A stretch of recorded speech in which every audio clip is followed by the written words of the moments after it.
Hey guys, kung nanonood nga kayo nito ngayon, samahan niyo akong maglakad mula sa aking hotel na Aquarizon Boutique Hostel sa District 1. Maglalakad nga lang tayo dahil magkakalapit lang naman yung mga tourist attractions dito. Since marami naman tayong oras at hindi tayo nagmamadali, trip kong maglakad ngayon. Maganda nga rin tong exercise kapag kasi nasa Pinas lang ako, hindi ako naglalakad-lakad eh. Solo traveler nga lang pala ako ngayon, kaya gusto kong maglakad-lakad lang muna at i-appreciate yung paligid. So, nag-start nga tayo maglakad sa Vivian Street. Kilala nga ang street na to sa party at nightlife. Pero kapag umaga o tanghali na, iba na siya, mas tahimik, mas kalmado, at ramdam mo yung totoong buhay ng mga Vietnamese dito. Bilang solo traveler, ang sarap nga sa feeling nung ganitong moment, yung walang pressure, wala kang kailangang patunayan. And nakakatuwa nga maglakad-lakad kasi feeling mo local ka na rin. Yung feeling na parang ang simple-simple lang ng buhay para sa kanila. Tapos kahit busy sila sa trabaho, makikita mo nakangiti talaga sa'yo yung mga locals. Super friendly talaga nila lalo sa mga turista.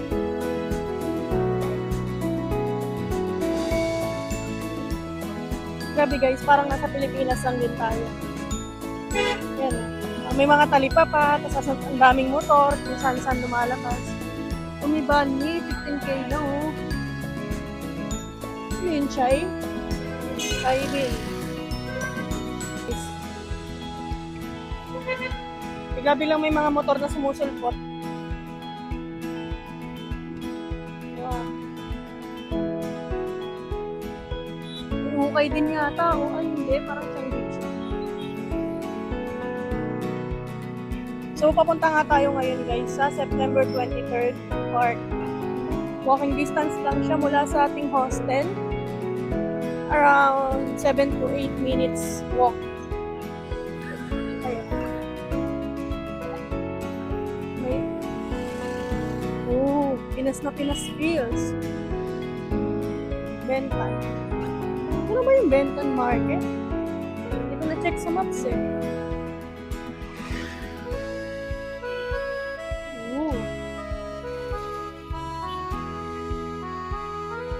Ano yung divisory items? May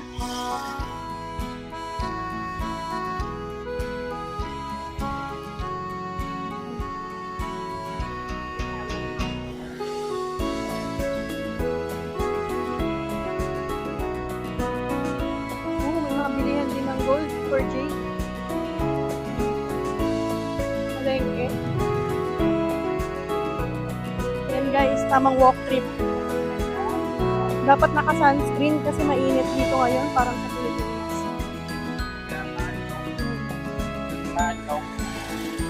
Sabi, parang nasa Pinas lang din talaga. Oh.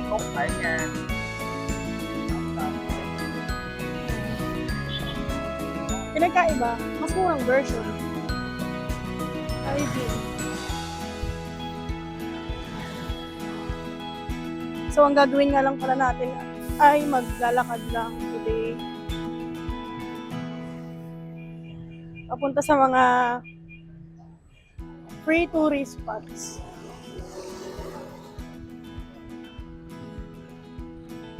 Yung chill lang, hindi nagmamadali. Hapon na nga ako lumabas actually.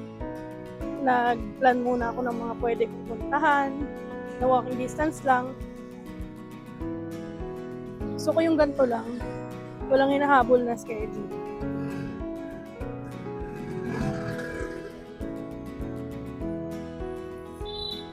Saan may papunta sa park? Ayan guys, terminal siya ng mga bus.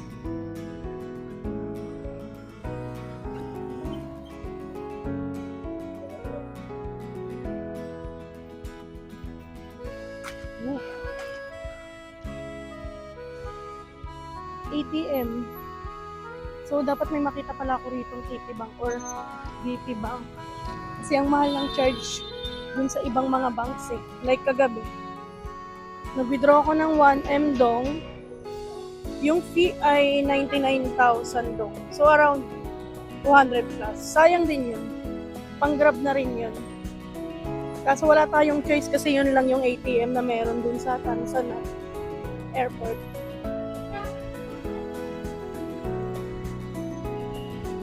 Kaso, ayun nga, buti na lang may nabasa ako sa mga groups na meron daw ditong BP Bank malapit sa Book Street. Kaya hanapin natin yun. Nakatawi din ng maayos. Grabe. Ano yun naman? Buti na lang na-try na tayo sa Pinas pa lang kung paano tumawid. And guys, malapit na tayo sa park. Tatawid na lang tayo and ayan na yun. Oops! May motor din pala dito sa sidewalk. Parang kailangan ko ayusin yung sapatos kasi masakit yung kaliwang paa ko. Masikip siya masyado. Kaya kung maglalakad nga kayo guys, dapat comfortable yung shoes na susuotin nyo para hindi sumakit yung paa nyo.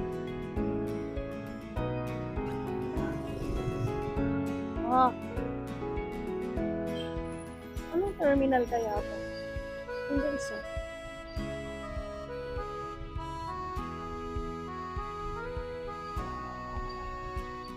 Simple Cafe.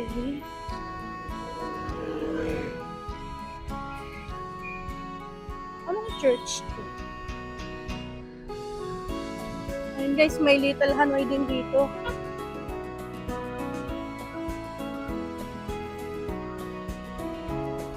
Yung mga electric cars nila dito, pinapang-grab lang talaga nila. Puro VinFast cars. Ayan. Yung kahit naglalakad ka, hindi mausok. Like, walang pollution. Samantalang sa atin. Ay, ito pala guys, yung bus pa Cambodia. Ayan, Cambodia, Vietnam. Nasakay din tayo dyan. Paano ba tumawid dito? Wala namang stoplight. Paano na? Oh, yung cute ng doggy! Uwi. So guys, ayan, game. Tatawid na tayo. Palakasan na lang ng guardian angel to. Tawid na ba? Game. Woo! Success!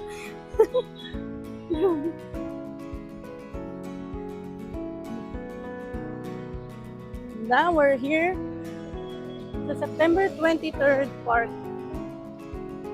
Hindi ko alam bakit ganun yung pangalan niya. Siguro yun yung araw na tinayo tong park na to. Ewan ko. Sa-search ko pa mamaya eh. Guys, mainit. Para siyang summer na. Mas malamig pa nga sa atin eh. Buti na lang nag-sunscreen. Ayan.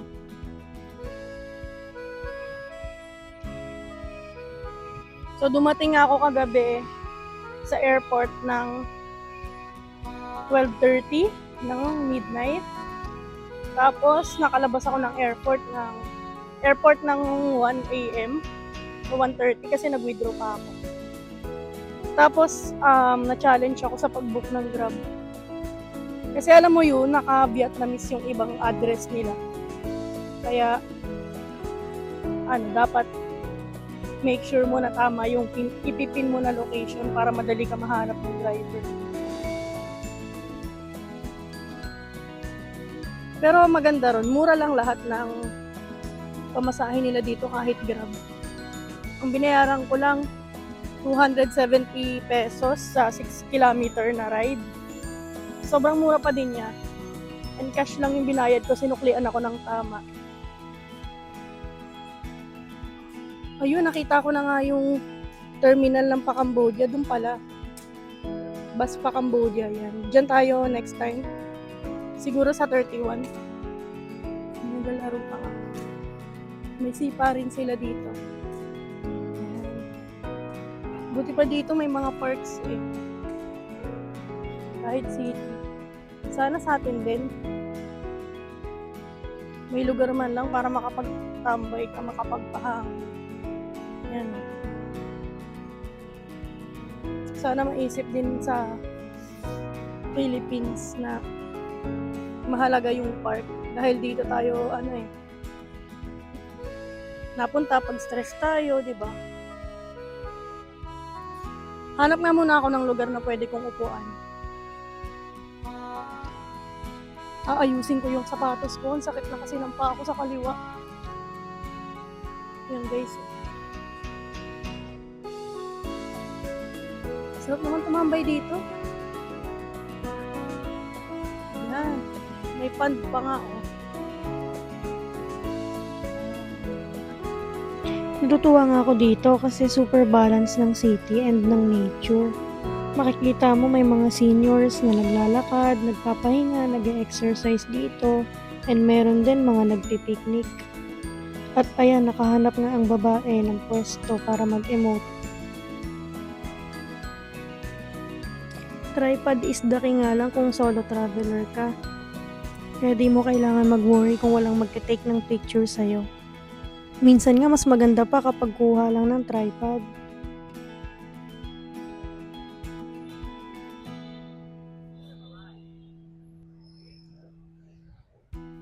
So ayun, after ko mag-emote-emote, ina-appreciate ko muna yung view bago ako pumunta sa next destination which is yung Bentan Market. Nakakatuwa nga dahil sobrang linis ng park dito. Wala kang makikitang mga pinagkainan na iniwanan dahil marami ding trash can sa paligid. And siguro nire-respeto lang din ng mga locals yung paligid nila. Kapag solo traveler ka nga, minsan ganitong lugar lang yung kailangan mo. Yung lugar lang kung saan ka pwede umupo, huminga, magpahinga, or minsan habang nagkakape or nagbabasa ng libro, yung kahit wala kang gawin, tignan mo lang yung paligid mo, marerelax ka na. So guys, let's go to our next destination which is the Bentan Market.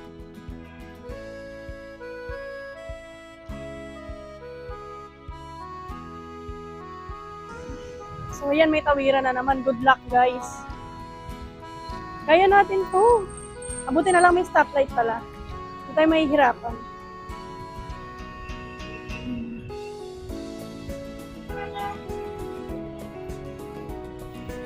Ready na ba lahat?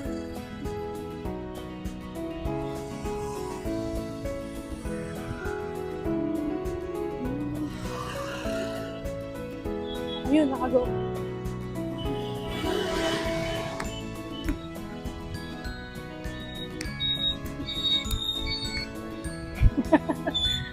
Good luck guys. Shucks. Tapos, kabado 30. Yehey! Buti na lang, train tayo sa Pinas. Basic.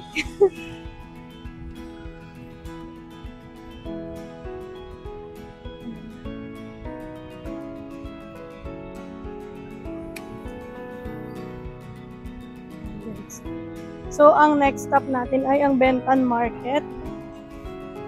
In-arrange ko na talaga siya sa Google Maps para dire-diretso ko na lang siyang lalakarin. Ayan. Nakalagay kanina 400 meters eh. So, malapit na. Walk trip malala.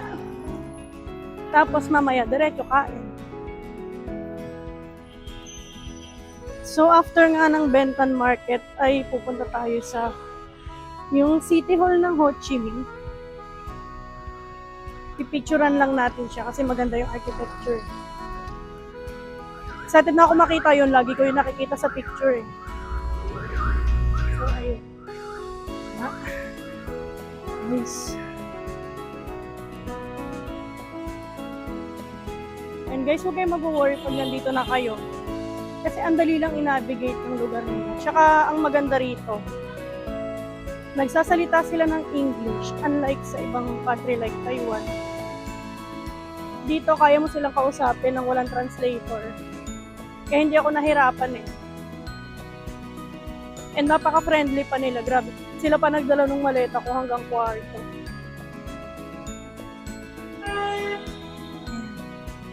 Tapos ang mura-mura pa with free breakfast. Diba?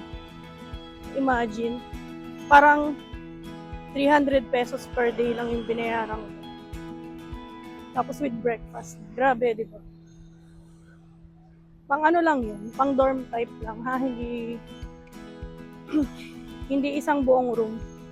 Pero okay na din kung solo traveler ka na nagtitipid ka. Goods na rin yun. And ano nga pala to, charging station ng mga electric vehicles nila. Yan, mga Binfast. Yan. Ito yung dinala sa atin sa Philippines na mga cars. Itong GSM. Ito. Dito sila nanggaling. Yan. Same na same. Diba? Ang sarap sumakay. Kasi sobrang smooth lang ng biyahe ko kagabi. Walang kaingay-ingay, walang pollution. O, diba?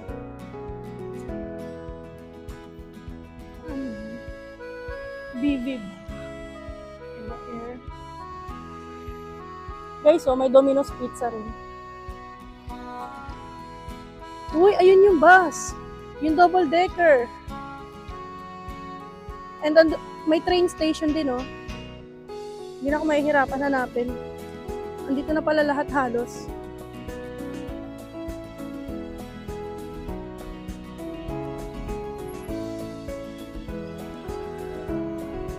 Wow.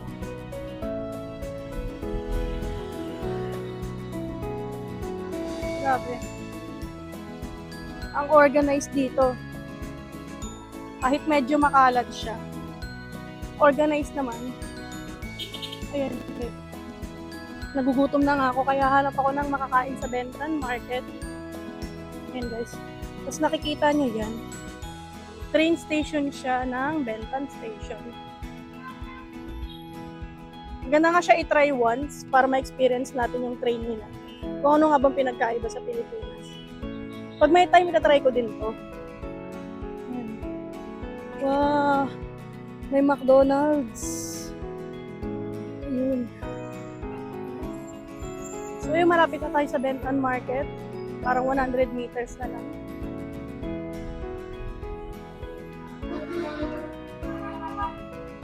Saan ba yung banda? Itong may clock ata. So yan, punta tayo dyan guys. Update ko kayo. Guys, ayan na nga yung Bentan Market. Tatawid tayo dyan. So hanapin natin yung tawiran.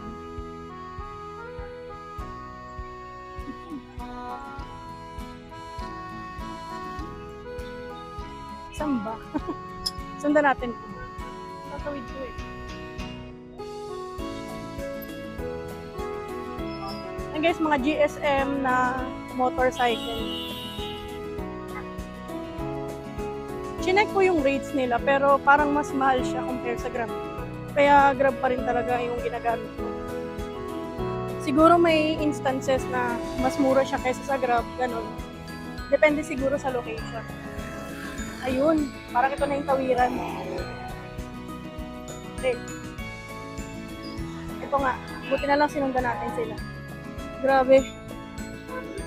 Good luck ulit.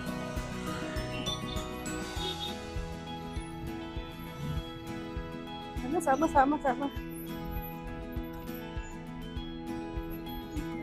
Naka-go na pero yung mga bus, sige pa rin sila. Paano na?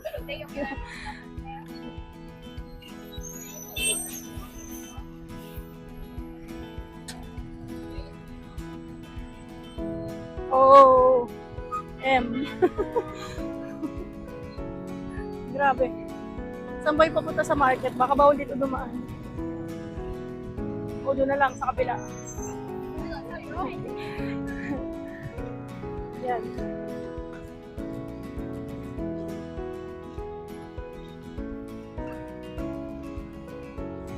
So kung may time pa nga ako, mag-double decker sightseeing bus ako or baka bukas na lang. Gusto ko lang muna mag-chill ngayon baka nga bukas na lang siguro. Para mayroon naman tayong mga matirang gagawin pa kasi 1 week tayo rito Baka maubos ko naman agad yung pupuntahan. Ayun na. Tawid na ulit guys. Yay! We're here! Yan, dumating na rin sa wakas. Wow! So guys, nandito na nga tayo sa Bentan Market. Yay! Imagine, nilakad lang natin yun. Dahan-dahang lakad lang. Wow. Parang ano, Divisoria vibes. Ayan. Daming t-shirt guys eh. Oh, ang daming mabibili rito guys. Pero may mas mura pang market ni ano ata. Chodintay. Pero syempre, tingin-tingin lang tayo dito. Window shopping. Papunta sa ano din. Sa bilihan ng food. Doon yata yung sa dulo eh. Guys. Oh. Yan. Oo, ang daming wallet. Ang dami nga ritong napunta. Iba-ibang lahi. Oo. Ayos. Pero syempre, window shopping muna tayo. First day pa lang natin. Baka maubusan na agad tayo ng luggage. Wow. Oh, ito na yung pagkain. Ayan. May mga coffee silang tinda. Wala. Wow, ang bango. Oh, yeah, masarap. Mamaya, later. Oh, Squirrel Coffee. Mas ang daming klase ng coffee dito. Shucks. Yeah. Sa mga coffee is life na ko. Paradise sa inyo to. Wow. Ang bango. Oh, mga souvenir.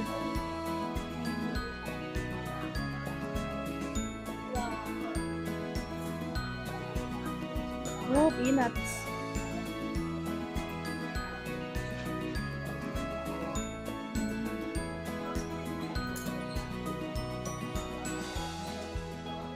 Oh, ito na yung mga pagkain.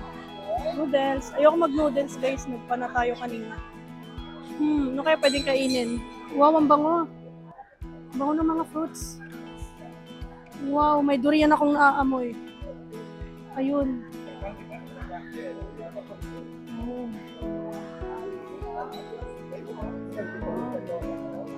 Yung gusto ko drink. Maganda order.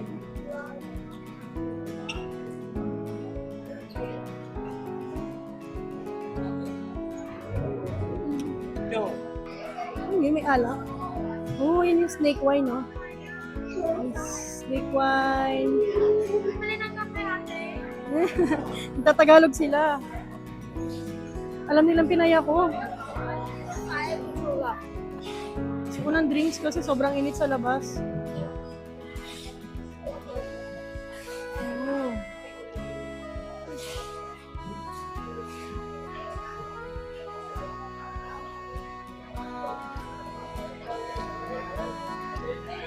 So, mango shake nga yung nabili ko dyan, guys. And nagpahinga lang ako saglit. And after nun, umalis na rin ako. 30,000 na. Dito na tayo sa Ho Chi Minh's People Committee. Dito sa left side. Ayan, nag-go na.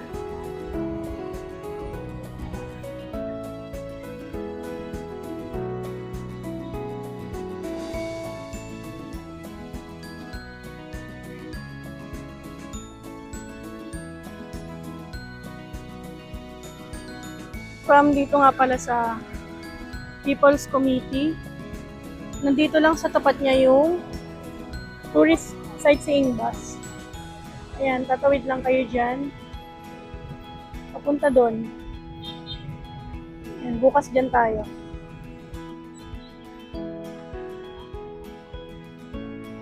Tingin ko malapit na to sa Cafe Apartments.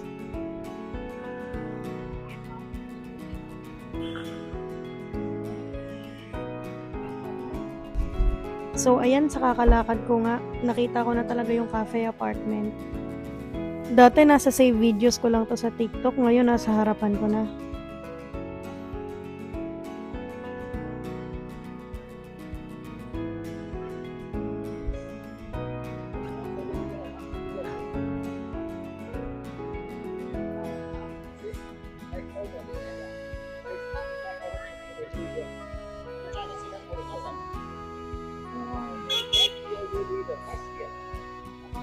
So, yan. Dito nga tayo ngayon sa cafe apartment. And tapos na nga ako mag-picture at mag-video dito. Kaya, doon naman tayo sa ating next na pupuntahan. So, ayun na ating next na pupuntahan ay Ben Bakdang. Sa tabi siya ng river. Doon tayo magpapalipas ng sunset. And maghahanap tayo ng magandang pwesto habang nagkakape. Wala na atang sunset. So, 7 minutes lang naman yung lalakarin. 500 meters. May train station din dito.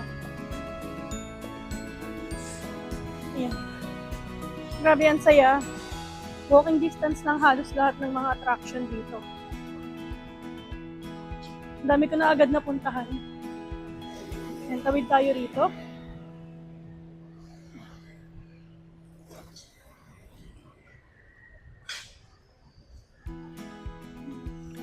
And go.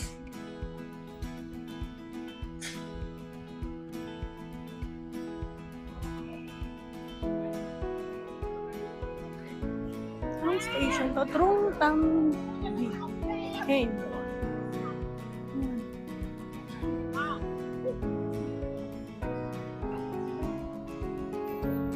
Tawid tayo sa kabila. Doon na nga ako pupunta. Wow. Parang feel ko malapit na yung river. Ando na sa dulo, guys. Doon.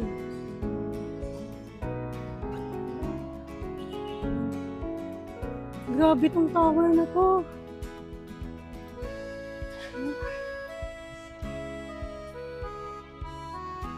Shucks. So, ito na nga yung last na tatawirin ko for today papunta sa Ben Bakdang. Grabe, parang ito na yung pinakamahirap na tinawid ko today. Pero buti na lang, success. Kapag na-survive mo nga tumawid dito sa Vietnam ng mag-isa, malakas ka na.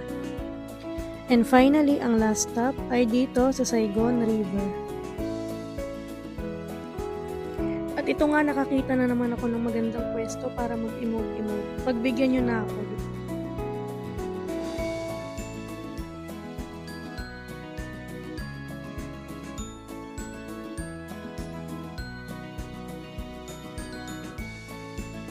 Yan nga pala guys, ay hinaharana yung mga sasakay ng Saigon River sightseeing tours. Ang sarap nga dito magkape habang pinapanood mo sila. Sobrang relaxing ng view. Ayan, makikita mo dumadaan yung mga boat. Bago nga lang din yung boat na yan. Meron dyang pa-buffet. Hindi ko na nga yan nasubukan dahil hindi na kinaya ng time ko. Salamat nga pala sa pagsama sa akin sa araw na to guys. Hanggang sa muli!